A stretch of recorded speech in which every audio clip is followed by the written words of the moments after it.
Mark Bishop had never been one for unnecessary confrontation. He had spent the last 15 years building his own towing company from the ground up, working through long, grueling nights, and handling everything from illegal parking disputes to repossessions where people screamed at him as he hooked their vehicles up to the tow truck. He had been threatened, cursed out, and even had a man pull a gun on him once, but through it all, he had kept his composure. That was just part of the job. You didn't survive in this business by letting emotions get the best of you. The only thing that mattered was getting the job done. By his early 40s, Mark had finally reached a level of stability that allowed him to step back from the fieldwork and focus more on running the business. It wasn't glamorous, but it paid well, and after years of towing cars off dirty streets and abandoned lots, he had saved enough to buy a house in a quiet suburban neighborhood.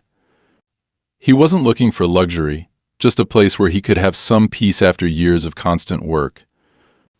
The property was perfect for him, spacious, with a private driveway big enough to accommodate his personal truck, and occasionally kept one of his tow trucks when he brought it home between jobs. For the first few weeks, everything was fine. The neighborhood was quiet, just as he had hoped. The houses were well kept, the lawns neatly trimmed, and people minded their own business. Mark didn't go out of his way to socialize, but he wasn't rude either. He nodded to neighbors when he saw them, exchanged the occasional polite greeting, but he kept to himself. It wasn't that he was unfriendly, he had just spent too many years dealing with difficult people on the job to have any patience for unnecessary small talk. He liked his space, and as far as he could tell, the people here respected that. At least most of them did. He first noticed Karen Glover a few days after he moved in. She was one of those neighbors you could tell had been living in the area for a long time, the kind of person who saw themselves as an unofficial authority on everything happening on the street. She was in her mid-50s, with precisely styled hair and an air of self-importance that made it clear she expected people to listen when she spoke. The first time she approached him, it was under the guise of a friendly introduction. "Welcome to the neighborhood," she had said with a smile that didn't quite reach her eyes. "I like to make sure I get to know everyone who moves in. Keeps the community strong, you know." Mark had thanked her politely, thinking that would be the end of it. But then she started asking questions. How long had he lived here? What did he do for a living? Why did he have such a big truck? Did he really need to park it in the driveway? The way she spoke, it wasn't casual curiosity, it was veiled judgment. "Some of us like to keep the street looking nice," she had added, her smile never fading. Mark had kept his reply short. "I run a towing business. The truck stays here when I need it." Karen's expression had tightened just a fraction, but she had nodded and walked away. That should have been the end of it, but it wasn't. Over the next few weeks, Mark noticed that Karen always seemed to be watching. She wasn't obvious about it, but he could feel her eyes on him whenever he pulled into his driveway or stepped outside. It wasn't just a casual glance, she was keeping track of his movements, studying him like she was trying to find something to complain about. He had dealt with enough nosy people in his life to recognize when someone was looking for a problem to latch onto. Then came the first mistake. One evening, Mark came home to find a note taped to his front door. The message was short and passive-aggressive. Just a friendly reminder some of us take pride in our neighborhood. Let's keep it looking presentable. No name, no direct accusation, but he knew exactly who it was from. He found himself shaking his head, debating whether to just ignore it. He had no intention of letting some uptight neighbor dictate what he could and couldn't do on his own property. Still, he crumpled the note and tossed it in the trash without giving it much more thought.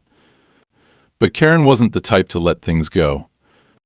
One morning, he walked outside to find her standing near his driveway, staring at his tow truck like it was an eyesore. When she noticed him, she gave a polite but obviously forced smile. "Morning, Mark," she said. "I was just thinking, have you ever considered keeping that truck somewhere else? Maybe a storage lot? I know some companies do that to keep their neighborhoods looking, neat." Mark exhaled through his nose. "I park it here because I use it. It's not against any rules." Karen's smile tightened again, and for a moment Mark thought she might argue, but instead, she simply nodded. Well, I just thought I'd ask. You know, some people might not like seeing that kind of vehicle in a residential area, just trying to keep the peace. Mark had seen enough of these types to know exactly what she was doing. She wasn't trying to keep the peace, she was testing him, trying to see if she could push him into doing what she wanted. He refused to give her the satisfaction. Unfortunately, that only seemed to make her more determined. For a while, things remained at a passive-aggressive stalemate. Karen made her disapproval known in small ways, pointed looks, barely concealed whispers to other neighbors when she thought Mark wasn't paying attention. He ignored it. He had better things to do than worry about what some control-obsessed neighbor thought of his business. But then, one evening, everything escalated. Mark had just finished a long shift and was looking forward to nothing more than a hot shower and a cold beer when he pulled into his street and hit the brakes. His driveway was blocked. Karen's car was parked directly across the entrance, making it impossible for him to pull in. He stared at it for a long moment, irritation bubbling up in his chest. It wasn't just an accident. The way it was positioned, perfectly lined up with his driveway, made it clear that this wasn't a mistake, it was deliberate. Jaw tightening, Mark pulled to the curb, got out of his truck, and walked up to Karen's front door. He knocked firmly, crossing his arms as he waited. A few seconds later, the door opened, and there she was, looking completely unbothered. "Oh," she said, her voice dripping with fake surprise. "Is something wrong?" Mark didn't take the bait. "Your car's blocking my driveway." Karen glanced past him, as if she had just now noticed. "Oh, is it? I must have parked too close. I was just in a rush.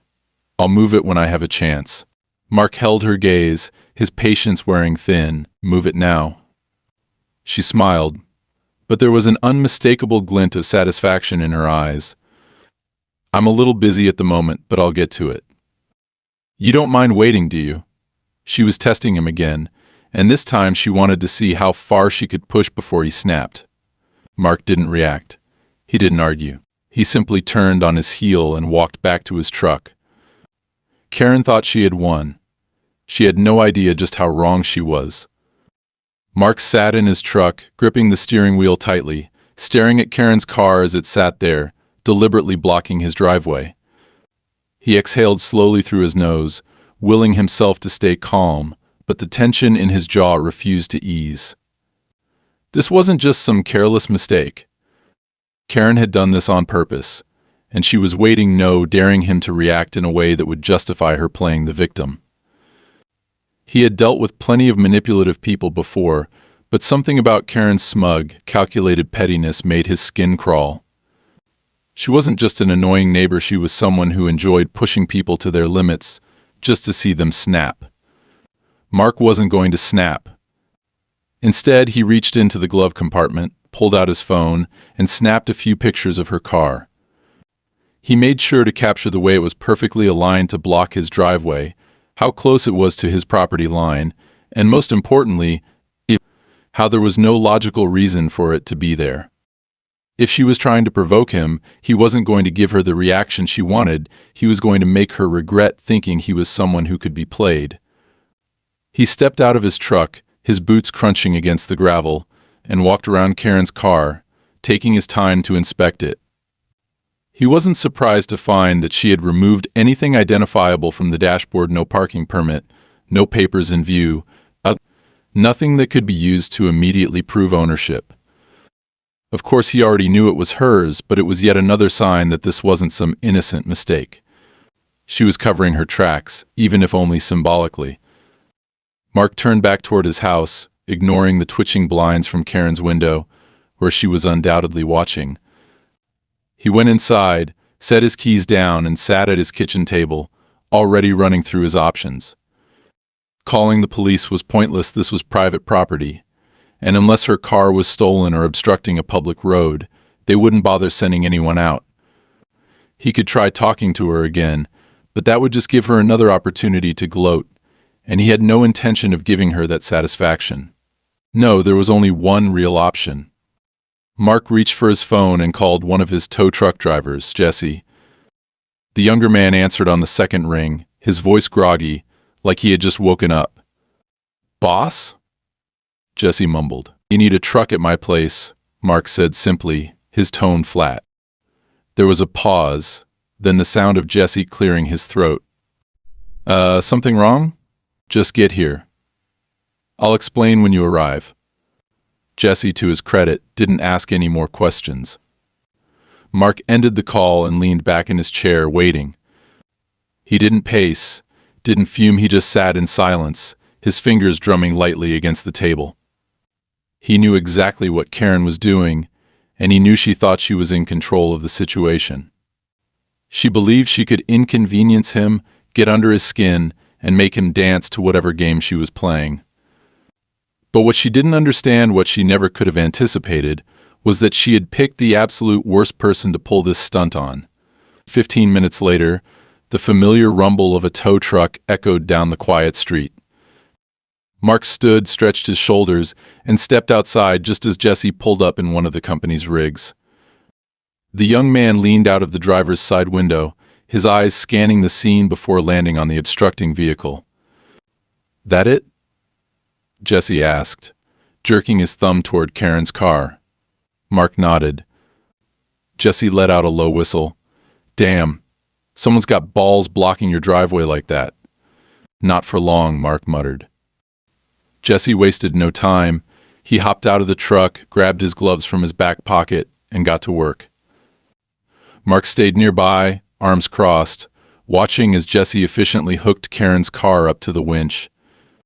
He worked quickly, years of experience making each movement fluid and precise. Within minutes, the car's front wheels lifted off the ground, and Jesse was securing the last straps. That was when Karen finally decided to make her move. Her front door swung open, and she stormed outside, her expression a mix of feigned outrage and genuine disbelief. "What the hell do you think you're doing?" she demanded, her voice sharp enough to make Jesse pause mid-motion. Mark didn't even blink, moving an illegally parked vehicle. Karen scoffed, crossing her arms over her chest. "That's my car." "Then maybe you shouldn't have left it blocking my driveway," Mark said, his voice as calm as ever. Karen's jaw tightened. "You can't just tow it." Mark gestured toward Jesse. "Pretty sure we can." Jesse, sensing the tension, glanced between them but said nothing. He had been working for Mark long enough to know when to keep his mouth shut. Karen let out a sharp, humorless laugh, shaking her head. "You seriously think you can get away with this?" Mark tilted his head slightly, studying her. "I don't think, Karen." "I know." For the first time, a flicker of uncertainty crossed her face. She had expected him to argue, to hesitate, maybe even to back down. She hadn't counted on him being this direct, this confident. Still, she wasn't going to let him win without a fight. "If you move that car," she said, her voice lowering into something almost resembling a threat, "I'll call the police and report it stolen." Mark arched an eyebrow. "Go ahead. Pretty sure they'll love hearing how you abandoned your own car in someone else's driveway." Karen's lips pressed into a thin line. "I'll sue you," she snapped. Mark actually smiled at that. "You're welcome to try. Just make sure you bring a real lawyer and not whatever Google article you plan to misquote in court." Jesse let out a low chuckle, quickly covering it with a cough. Karen's face turned red with frustration. She wasn't used to being outmaneuvered, and she definitely wasn't used to being made to look foolish. But before she could formulate another argument, Jesse finished securing the car, climbed back into the tow truck, and gave Mark a questioning look. "Where to?" Mark considered for a moment before looking back at Karen. "You got a preference?" She glared at him, seething. "Didn't think so," Mark said, turning back to Jesse. "Take it to impound." Karen let out a strangled sound, somewhere between a gasp and a furious expletive. "You son of a..." Mark held up a hand. "Careful.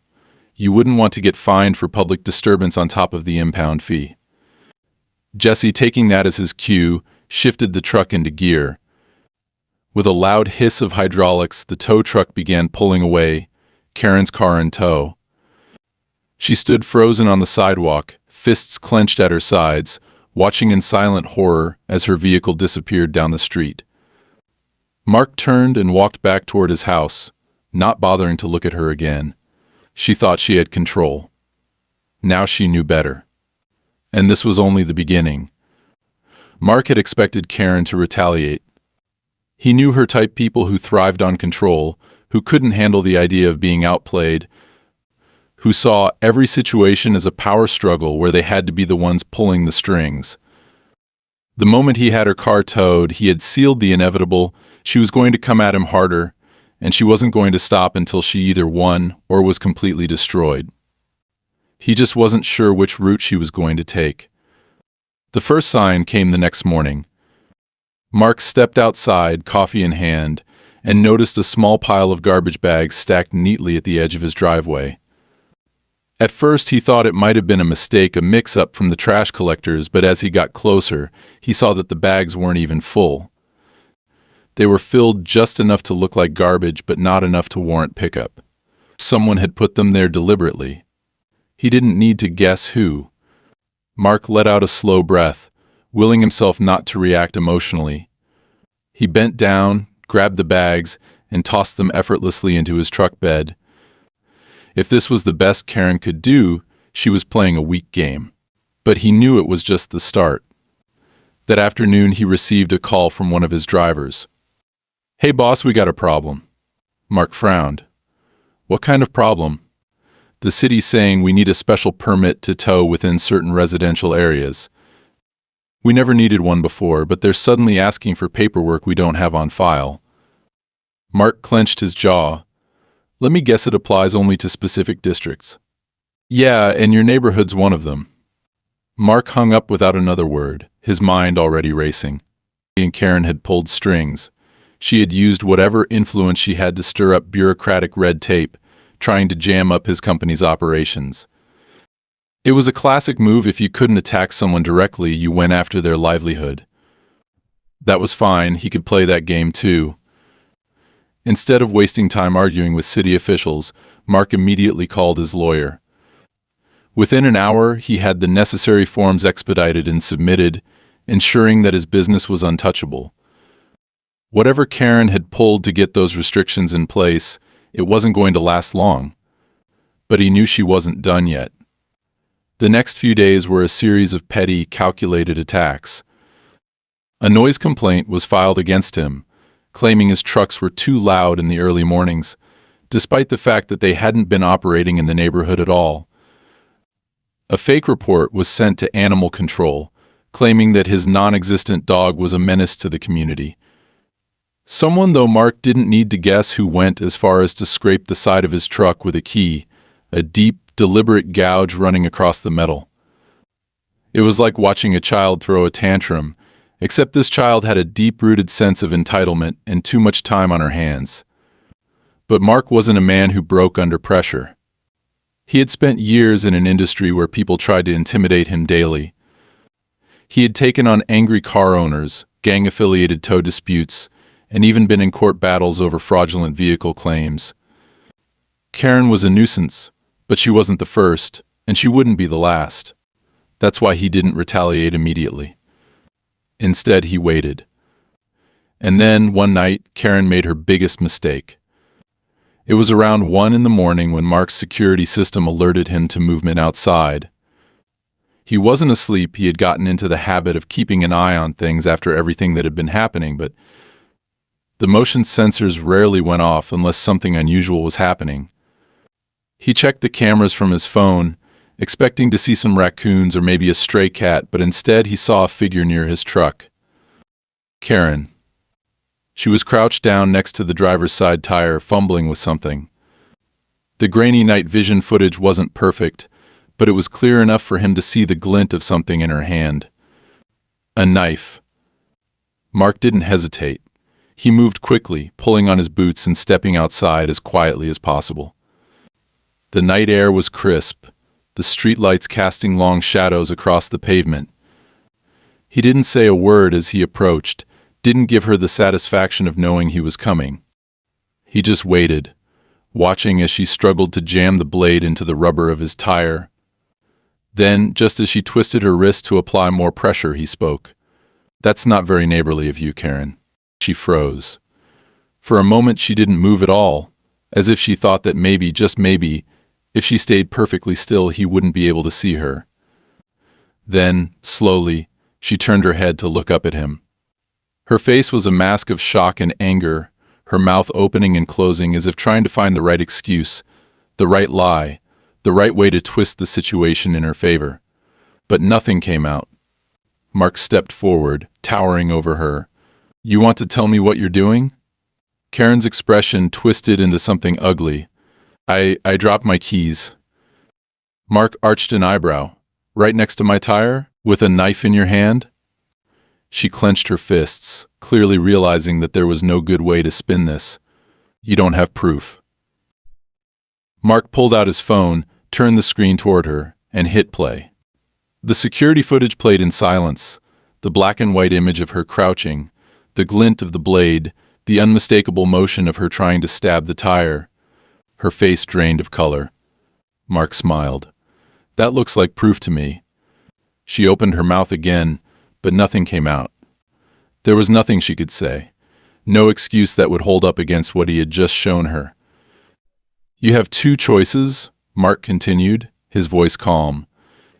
"You can leave right now, and I won't call the cops. Or I can make a phone call, and you can explain this to them instead." Karen's nostrils flared. He could see the rage boiling inside her, the way her body tensed like she wanted to lash out, to scream, to throw another tantrum. But she wasn't stupid. She knew she was caught. Without another word, she stood up, brushing the dirt off her clothes with stiff, jerky movements. She shot him one last glare before storming off, her steps loud against the pavement. Mark watched her go, waiting until she disappeared into her house before finally exhaling. This was it. The moment she had crossed the line. Everything up until now had been petty, annoying, frustrating, but manageable. But this was criminal. This was a desperate act from someone who knew she was losing. Mark turned back to his house, unlocking his phone as he walked. He wasn't calling the police. Not yet. No, he was going to do something much worse. Karen wanted a war? She was about to find out what real retaliation looked like. Mark had always believed in patience. He knew that the best way to dismantle an opponent wasn't through immediate retaliation, but through a slow, methodical approach, one that didn't just resolve the problem, but ensured it never happened again. He had spent years in the towing industry, dealing with people who thought they could intimidate their way out of having their cars taken, people who screamed, threatened, even tried to fight him. He had learned that reacting emotionally only played into their hands. The key was control. Stay calm. Keep them guessing. Let them make the mistake. Karen had made hers. After catching her red-handed trying to slash his tires, he hadn't immediately called the police. It would have been easy, but it would have been over too quickly. Instead, he had let her slink away, thinking she had gotten off easy, thinking that maybe he would just let it go. That was the mistake she had made, assuming that because he hadn't reacted in the way she expected, there would be no consequences. She didn't realize that she had just handed him exactly what he needed. Over the next few days, Karen did what all people like her did when they felt cornered. She tried to reassert control. She didn't speak to him directly, but he could feel her presence everywhere. She had started talking to the neighbors more, working her way through the community with fake smiles and whispered conversations. He caught glimpses of her in driveways, at doorsteps, gesturing dramatically, nodding as she listened to whatever response she was fishing for. She was trying to turn people against him, painting herself as the victim, twisting reality into something that suited her. Mark didn't stop her. He let her dig her hole deeper, let her think that she was making progress, that she was winning. But behind the scenes, he was moving pieces into place. He had already contacted his lawyer, started laying the groundwork for a formal complaint that would be more than just a police report.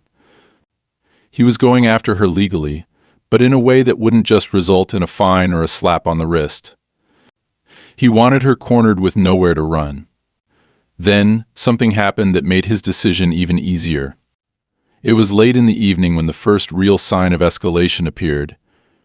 Mark had been inside reviewing paperwork when he heard a noise from outside. A dull thud, followed by another. It wasn't loud, but it was deliberate. He got up, crossed the room, and pulled back the curtain just enough to see outside. There was a shadow near the side of his house. A figure moving along the wall, low to the ground, stopping every few feet. His jaw tightened as he realized what they were doing. They were throwing nails. Not just scattering them, placing them carefully, strategically right along the area where his truck's tires would roll when he pulled out of the driveway in the morning. Karen wasn't just trying to annoy him anymore. She was actively trying to damage his property, and she was too much of a coward to do it herself.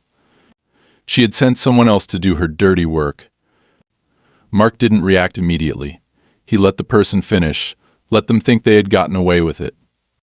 Only when the shadow slipped away down the street did he move, stepping outside silently, his boots crunching against the gravel as he approached the driveway. He crouched down, picking up one of the nails between his fingers, turning it over in the dim glow of the streetlights. This wasn't some random act of vandalism.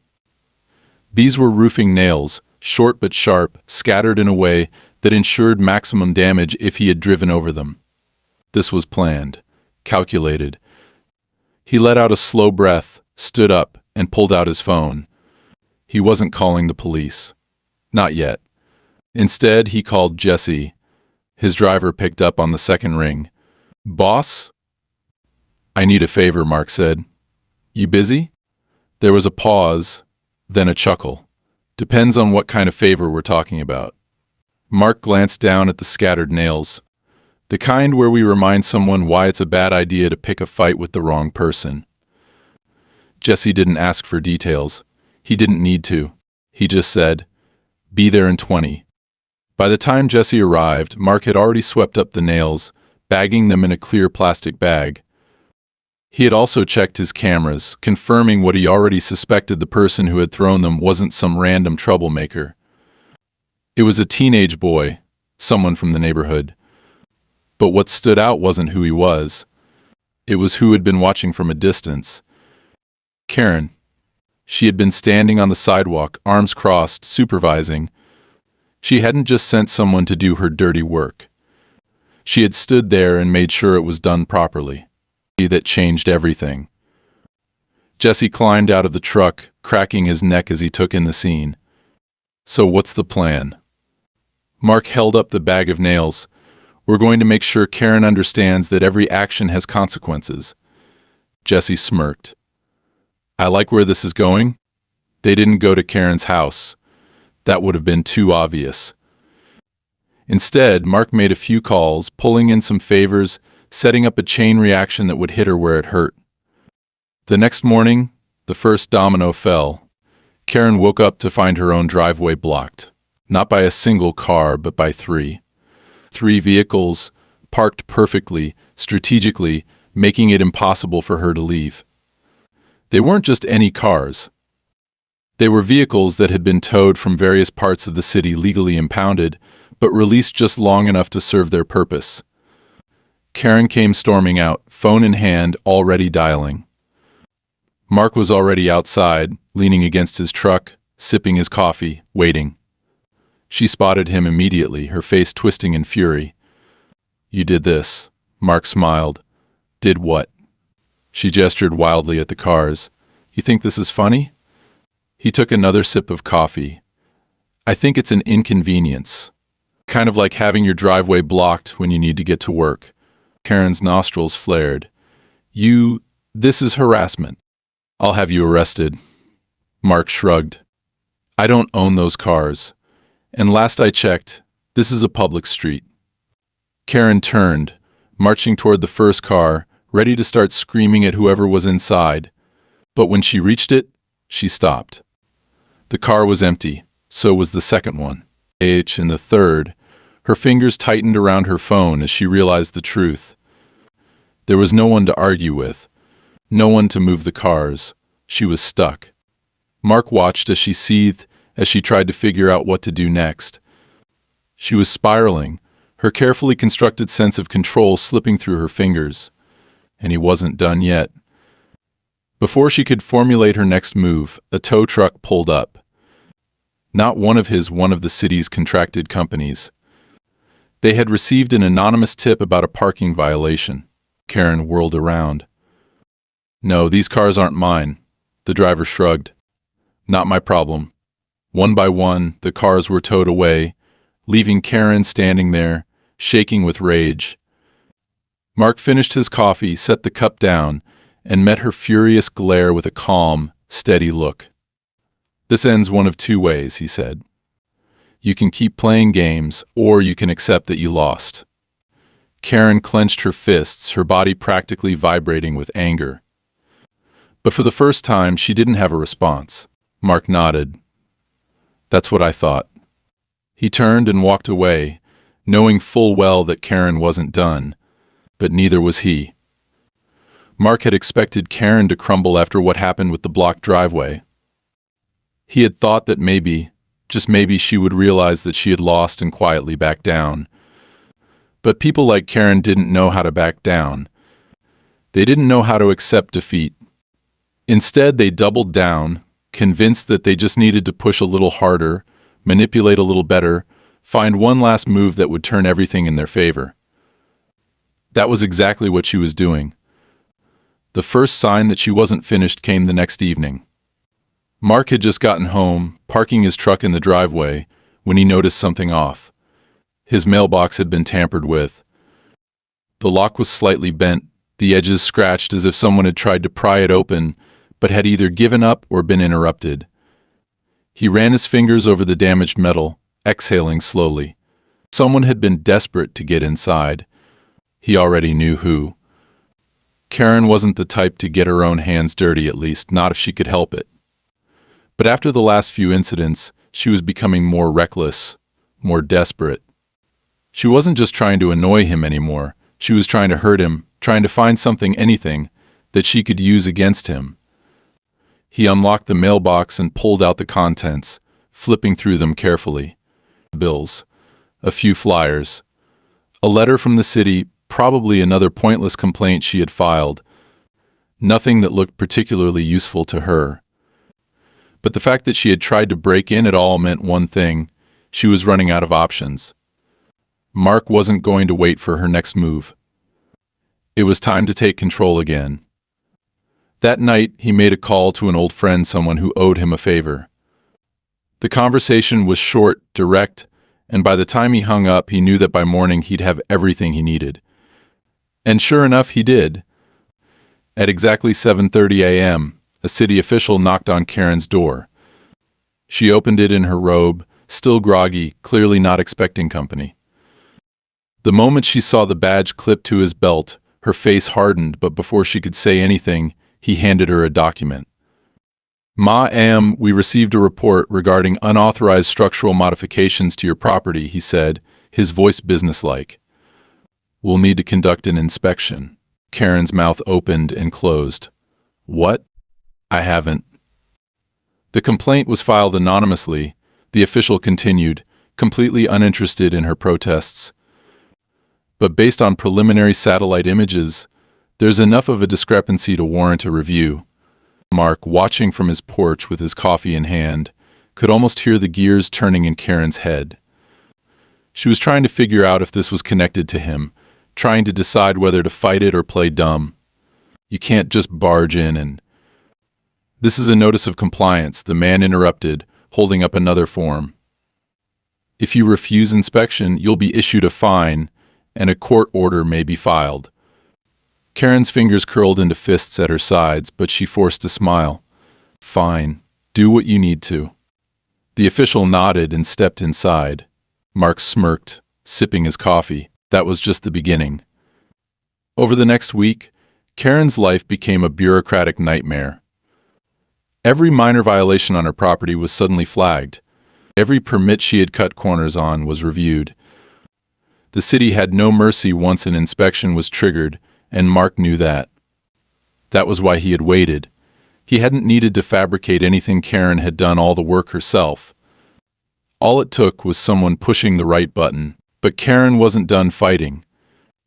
On the third night after the inspection, Mark was woken up by the sound of shattering glass. He was out of bed in an instant, grabbing his phone as he moved, already checking the security feeds before he even reached the front door. One of his cameras had gone dark, smashed, probably, but the others were still intact. He scanned the footage quickly, heart pounding. 2 figures, dressed in black, moving toward his truck. Mark moved fast, stepping into his boots without even bothering to lace them, grabbing the tire iron he kept near the door. He didn't call the police, not yet. He wanted to see exactly what they were trying to do. By the time he got outside, they were already in the act, one of them crouched by his truck, trying to wedge something into the door lock, while the other kept watch. Amateurs. Mark didn't hesitate. Move 1 more inch, and I break your hands. Both figures froze. The one standing turned first, clearly trying to assess whether Mark was bluffing. The second hesitated, then slowly straightened up, still gripping the tool they had been using to try and force the lock. "Drop it," Mark said, stepping forward, his grip tightening on the tire iron. The second man let the tool clatter to the ground. Mark took another step. "Now you can either tell me who sent you, or I can make a few guesses while we wait for the cops." The first man hesitated, but the second cracked. "Look, man, we don't want trouble. You already have trouble. It was just a job, okay? Some lady paid us to mess with your truck. We weren't gonna steal it, just mess it up." Mark exhaled slowly. "Some lady. We don't know her name," the first guy said quickly. "She contacted us online, paid cash, said she wanted someone to teach you a lesson." Mark smirked. "And what lesson was that?" "She just said you'd get the message." Mark nodded. "Well, here's a message for you if you ever step foot on my property again. You're leaving in an ambulance. Now get the hell out of here." They didn't need to be told twice. They bolted down the street, disappearing into the night. Mark didn't stop them. He didn't need to. He had everything he needed. He bent down, picked up the discarded tool, turning it over in his hand. It was cheap, but new. No identifying marks. Karen had been careful. She had used middlemen, made sure there was no direct link back to her. But it didn't matter, because Mark had security footage, and that was all he needed. The next morning he sent an email anonymously, of course. The footage of 2 men attempting to break into a vehicle was attached, along with a note explaining the situation. Within hours, the police were making inquiries. Karen didn't know what hit her. She had played her final card, made her biggest move, and it had backfired spectacularly. By the end of the day, officers were at her door. Not arresting her yet, but asking questions. Questions she couldn't answer without implicating herself. Mark watched as she stood there, flustered, trying to weasel her way out, trying to regain control of a situation that had slipped too far out of her grasp.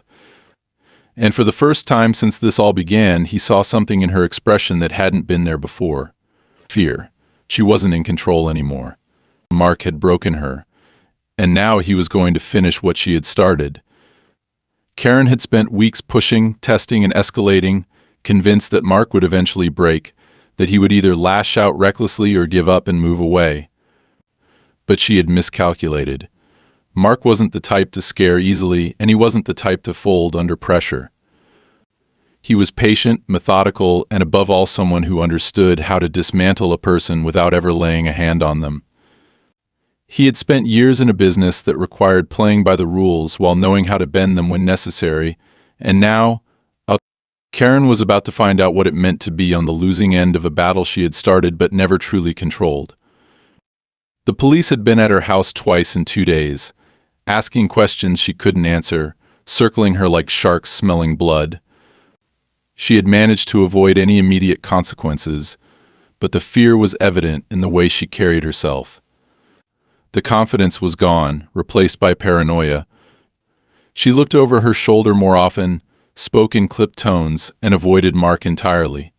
She was unraveling, But Mark knew better than to celebrate too early. People like Karen didn't just accept defeat. They either doubled down again or made a run for it. He was ready for either outcome. The final blow came in the form of a single envelope.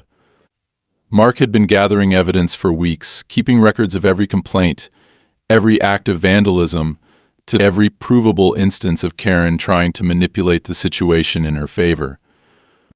He had emails, security footage, witness statements, and even a written confession from one of the two men she had hired to damage his truck.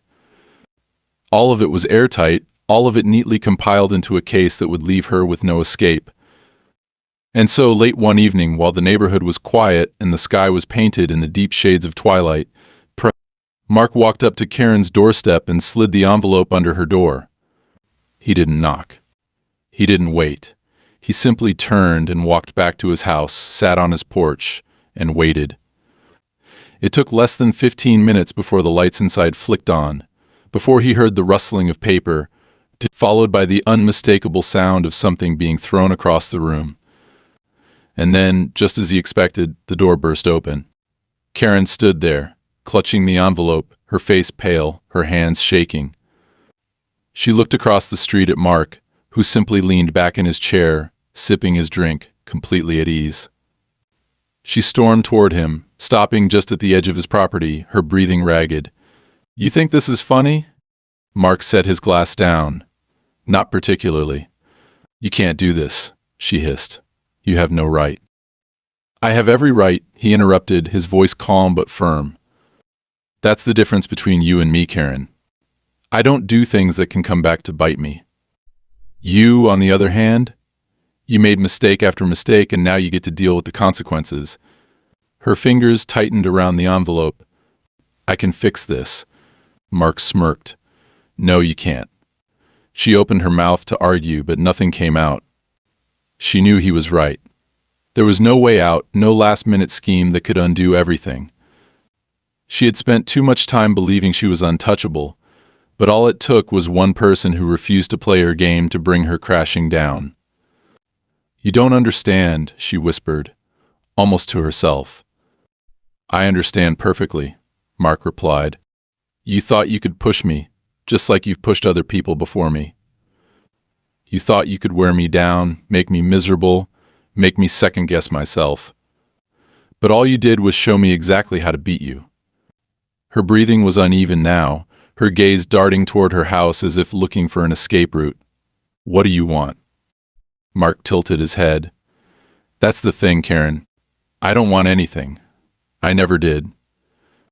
I just wanted you to leave me alone. But you couldn't do that, could you?" She didn't respond. "So here's what's going to happen," he continued. "You're going to pack up whatever life you have left here, and you're going to leave. Because if you don't, that envelope, it goes to the police, the city, the courts, whoever I need to send it to. And once that happens, your life gets a whole lot worse." Karen's face crumpled for just a second before she forced herself to straighten, but there was no fight left in her. She knew this was the end. Mark picked up his drink again, taking a slow sip before standing. "You've got a week. After that, I start making calls." She didn't move for a long moment. Then, without another word, she turned and walked back to her house, gripping the envelope so tightly her knuckles turned white. Mark watched her go, knowing he wouldn't have to see her much longer. He had won, and more importantly, she knew it too. Karen was gone within 5 days. She didn't make any dramatic exits, didn't lash out in one final act of defiance, didn't even try to bluff her way into buying more time. She simply packed her things, made a few quiet phone calls, and by the end of the week, a moving truck was parked in her driveway. Mark watched as hired workers loaded box after box, as furniture was carried out, as the house was slowly emptied of the person who had made his life hell for months. He never saw her come outside. She must have been inside, orchestrating everything from behind closed doors, trying to disappear as quietly as possible. It was a far cry from the Karen he had first met, the woman who had strutted around the neighborhood, who had thought herself untouchable, who had believed she controlled every situation she stepped into. That Karen had been dismantled piece by piece, And all that remained now was someone who knew they had lost. By the time the moving truck rumbled away, the house stood dark and empty. No goodbyes, no explanations, no attempt to salvage whatever reputation she thought she had. Just silence. And then, the next morning, the for sale sign went up. It was over. Mark stood on his porch, sipping his coffee as he stared at the sign, letting the weight of the victory settle. He hadn't just won the battle, he had wiped her off the map entirely. She had no power left here, no influence, no ability to manipulate or control. She had been forced out, her life unraveled, her presence erased. And it felt good. He had never asked for this war, but now that it was over, he was damn sure glad he had been the one to finish it. It didn't take long for the neighborhood to adjust to her absence. The tension that had hung over the street for months seemed to dissipate overnight. People were more relaxed. There were no more hushed conversations, no more wary glances. A few neighbors who had once been friendly with Karen kept their distance from Mark at first, but he didn't care. He hadn't gone into this looking for friends, he had gone into it to end a problem. A week after Karen's departure, Mark was approached by one of the older neighbors, a man named Robert who had lived in the community for over 20 years. He was the kind of guy who mostly kept to himself, but he had always been polite in passing. That day, he walked up to Mark's driveway with his hands in his pockets, looking hesitant, like he wasn't sure if he should say what was on his mind. "You handled that well," Robert finally said. Mark raised an eyebrow. "Handled what?" Robert smirked slightly. "Come on, we all knew what she was like. Most of us just ignored it, hoped she'd leave someone else alone if we stayed quiet. But you didn't let her get away with it." Mark shrugged. "Wasn't much of a choice. She came after me first."